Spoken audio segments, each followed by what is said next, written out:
Hi students, this is Rafi. 10th class ఎగ్జామ్స్కి prepare అయ్యేటటువంటి స్టూడెంట్స్కు ఈరోజు నేను ఈద్గాహ్ అనేటటువంటి ఈ లెసన్ మీద ఒక చిన్న వీడియోని నేను తయారు చేస్తున్నాను. ఇది మీకు చాలా యూస్ఫుల్. సో ఈ సెకండ్ లెసన్ మనం చదివేటప్పుడు ఏ విషయాల మీద అవగాహనతో ఈ లెసన్ను మనం నేర్చుకోవాలి అనే దాని గురించి నేను ఇప్పుడు మీకు చెప్పబోతున్నాను. ముందు ఈద్గాహ్ అనే లెసన్ను మనం నేర్చుకోవడం స్టార్ట్ చేసే ముందు ఈ లెసన్కు సంబంధించినటువంటి ప్రేమ్చంద్ ఈ లెసన్ ఒక కహానీ అంటే కథ. సో ఈ కథను రాసినటువంటి ఆ కవి అయినటువంటి ప్రేమ్చంద్ గురించి మనం ఖచ్చితంగా నేర్చుకోవాలి.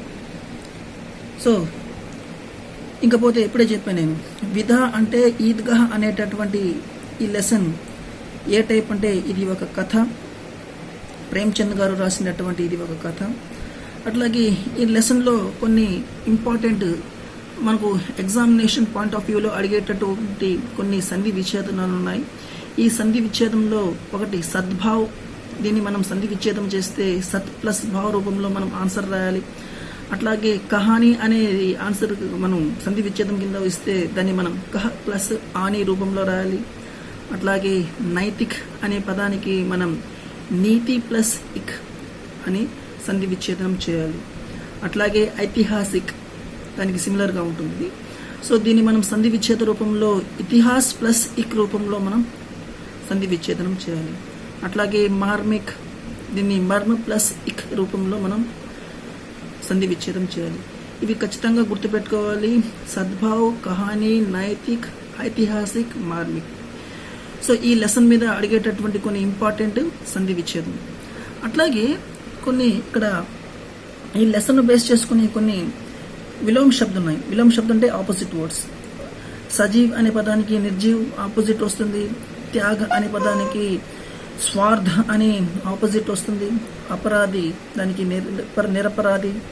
ప్రసన్న అంటే దానికి బాధ, దుఃఖాన్ని. అట్లాగే బేసమజ్కి ఆపోజిట్ సమజ్. వివేక్కి మూర్ఖ్ అని మనం ఆపోజిట్కి ఆన్సర్గా రాయాల్సి వస్తుంది. అట్లాగే ఈ లెసన్లో ఇంకా మనము పర్యాయ పదాల గురించి మనం నేర్చుకోవాలి. సంగీ అనే పదానికి మనము దోస్త్, మిత్ర అనే ఆన్సర్గా పర్యాయ పదాలుగా ఆన్సర్గా రాయాలి. సో ఈ సంగీ, దోస్త్, మిత్ర అనే పదానికి స్త్రీలింగ పదం ఏదైతే ఉందంటే అది సహేలి. సహేలి అనేది స్త్రీలింగం, గుర్తుపెట్టుకోవాలి. ఇంకపోతే ఈద్ అనే పదానికి పర్వ్, త్యోహార్. ఇవి అన్నీ మన text book lesson back side ఇచ్చినటువంటి టెక్స్ట్ బుక్ గ్రామర్. ఇంకపోతే ప్రభాత్ అనే పదానికి పర్యాయ పదాలుగా సుబహ, సబేరా, ప్రాతకాల్. అట్లాగే వృక్ష అనే పదానికి మనం పేడ్, తరు, ఝాడ్ అని ఆన్సర్గా రాయాలి. ఇవన్నీ పర్యాయ పదాల కింద వస్తాయి. దీని తర్వాత ఇంకా మన టెక్స్ట్ బుక్లో ఉపసర్గ ప్రత్యయం ఉన్నాయి. సో మీకు తెలుసు ఉపసర్గ ప్రత్యయం. ఉపసర్గ అంటే ఏదైనా ఎగ్జాంపుల్ ఇస్తే దాన్ని మనం ఫ్రంట్ నుంచి డిలీట్ చేస్తాం. అట్లాగే ప్రత్యయం అంటే మనం ఇచ్చినటువంటి ఎగ్జాంపుల్ యొక్క బ్యాక్ సైడ్ నుంచి డిలీట్ చేస్తాం.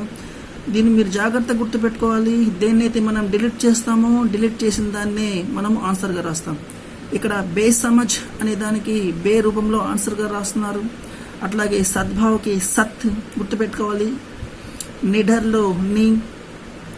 ఇవన్నీ ఉపసర్గ ఆన్సర్గా మనం చేర్చాలి. ఇవన్నీ టెక్స్ట్ బుక్లో ఉన్నాయన్నమాట. Text book back side grammar topic. అట్లాగే కహానీ అనే పదానికి ప్రత్యేక ఆని అనే ఆన్సర్ వస్తుంది. నీ అని మనం ఆన్సర్ రాయకూడదు. ఆని అనేది answer is the right option. అట్లాగే నైతిక్కి ఇక్ ప్రత్యేక రూపంలో ఆన్సర్ వస్తుంది. భడ్కీలా అనే పదానికి ఈలా అనేది ఆన్సర్ రూపంలో మనం రాయాలి. ఇవన్నీ ప్రత్యయ గుర్తుపెట్టుకోవాలి. ఇవన్నీ ఇంపార్టెంట్.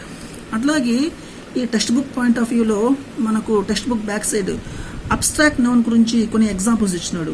Abstract noun. సో ఈ అబ్స్ట్రాక్ట్ నౌన్ గురించి ఇక్కడ మీఠా అనే దానికి అబ్స్ట్రాక్ట్ నౌన్ రూపంలో మిఠాస్. అట్లాగే ప్రసన్ అనే పదానికి ప్రసన్నత. బూఢా అనే పదానికి బుఢాపా అనేది అబ్స్ట్రాక్ట్ నౌన్ రూపంలో ఆన్సర్ వస్తుంది. నెక్స్ట్ టాపిక్ ఏదైతే కారక్ సింబల్స్. కారక్ సింబల్స్ మీద నేను ఇక్కడ 3 ఎగ్జాంపుల్స్ రాస్తున్నాను. ఫస్ట్ వన్ చూడండి, ఖేతో మే కుచ్ అజీబ్ రౌనక్.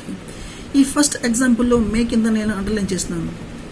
కానీ ఈ మే కింద మనము పర్ పెట్టి రాస్తే కూడా ఒక రకమైనటువంటి రైట్ ప్రొనౌన్సియేషన్ వస్తుంది.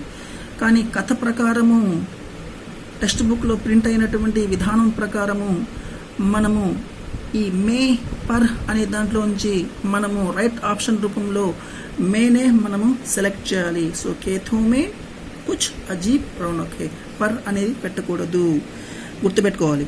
అట్లాగే ఆస్మాన్ పర్ కుచ్ అజీబ్ లాలిమా హే. ఈ సెకండ్ ఎగ్జాంపుల్లో కూడా మనం మే పర్ ఈ రెండిట్లో కొద్దిగా తర్జన భర్జన పడుతూ ఉంటాం. వాస్తవంగా ఈ సెకండ్ ఎగ్జాంపుల్లో మనము పర్ అనేది ఆప్షన్గా రాయాలి. ఇది లెసన్ యొక్క స్టార్టింగ్లో ఉన్నాయి, గుర్తుపెట్టుకోవాలి. ఒకసారి చూసుకోవచ్చు మీరు. ఇంకపోతే ఈ లెసన్ యొక్క ఎండింగ్లో టెక్స్టబుల్ గ్రామర్ ఎక్కడ ఉందో దాంట్లో ఒక టాపిక్ ఉంది, జాగ్రత్తగా చూడండి. హామిద్ నే కహా కి ఘర్ కి దేఖ్ రేఖ్ దాదీనే కి అనేటటువంటి ఒక ఎగ్జాంపుల్. సో ఈ ఎగ్జాంపుల్లో ఇక్కడ ఫస్ట్ కీ ఉంది. ఈ ఫస్ట్ కీ కింద అండర్లైన్ చేస్తున్నాను, దాని తర్వాత కీ కింద అండర్లైన్ చేస్తున్నాను, ఎండింగ్లో కీ ఉంది, దీని కింద అండర్లైన్ చేస్తున్నాను.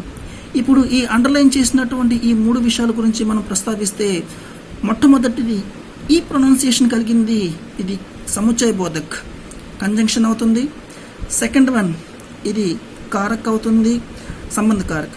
అట్లాగే చివరన వచ్చినటువంటి ఈ కీ అనేది అది క్రియ అవుతుంది. ఎప్పుడైనా సరే ఒక సెంటెన్స్ ఎండింగ్లో కీ వచ్చి దాని తర్వాత ఫుల్ స్టాప్ వస్తే అది విభక్తి కాదు, అది వెర్బ్ అవుతుంది, క్రియ. ఇంకా ఈ లెసన్లో మనము గుర్తుపెట్టుకోవాల్సిన విషయాలు ఏదైనా ఉందంటే సంవేదనశీల్ అనే పదానికి మీకు అర్థం తెలుసో తెలీదు నాకు. సో గుర్తుపెట్టుకోండి, సంవేదనశీల్ అంటే సెన్సిటివ్. ఇంకపోతే ఈ లెసన్ను మనం చదివేటప్పుడు ఈ లెసన్లో చాలా ముహావరాలు ఉన్నాయి. ఇవి చాలా చాలా ఇంపార్టెంట్. ఈ ప్రతి ముహావరాను మనం జాగ్రత్తగా నేర్చుకోవాలి. అట్ ద సేమ్ టైం వాటిని మనం ఓన్ సెంటెన్స్ రూపంలో కూడా రాయడానికి ప్రయత్నించాలి. ఇంకపోతే ఈ లెసన్లో సారాంశం అనేది చాలా ఇంపార్టెంట్. దీంట్లో ఉండే క్వశ్చన్ ఆన్సర్స్ కూడా మనం క్షుణ్ణంగా చదవాలి. కాబట్టి నేను చెప్పినటువంటి ప్రతి విషయం మీకు అర్థమైంది అనుకుంటాను. Thank you.